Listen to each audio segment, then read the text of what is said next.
tribulations and trepidations of Jesus, the man.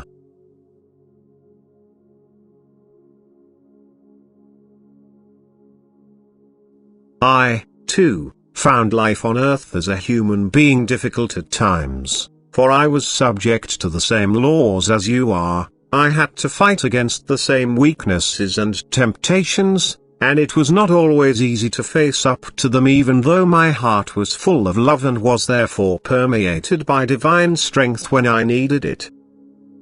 But hours of psychological distress were also part of my journey through life, and had I not experienced it like you, I would not have been as human as you either.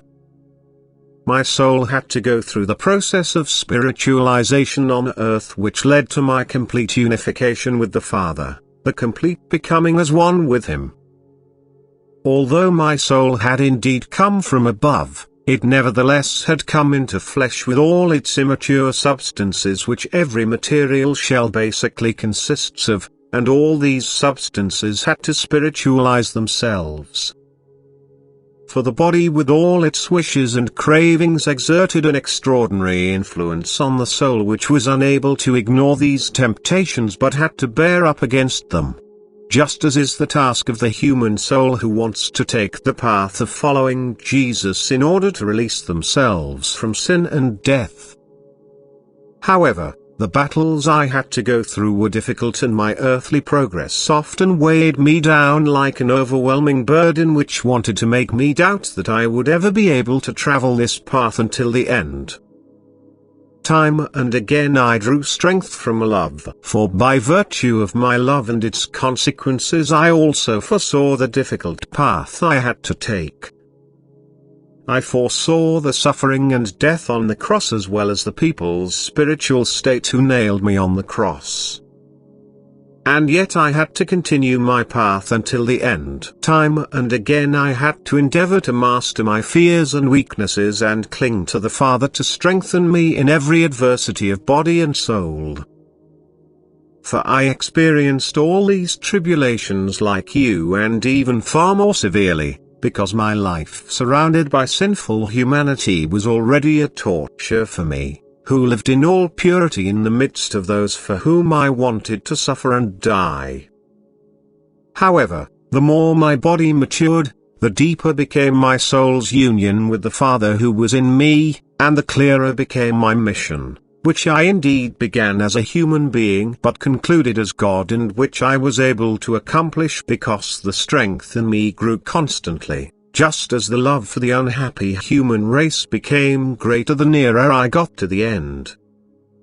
And love was the strength which made me accomplish the act of salvation. Love was the Father in me whose will I wanted to fulfill in order to help my fallen brothers. I consciously traveled my earthly path. At first I only had vague ideas and every now and then bright thoughts and insights. Yet the more the spiritualization progressed in me, the clearer I saw the plan of salvation on account of which I had descended from the kingdom of light to earth.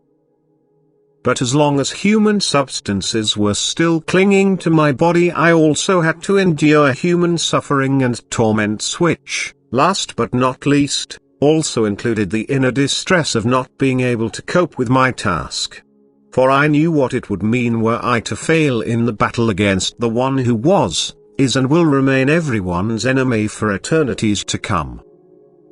Yet I gained victory over him. I took on the battle with incredible pain and suffering and constantly gained more strength because my love for you also kept growing, since you must suffer until you are released from him and his power.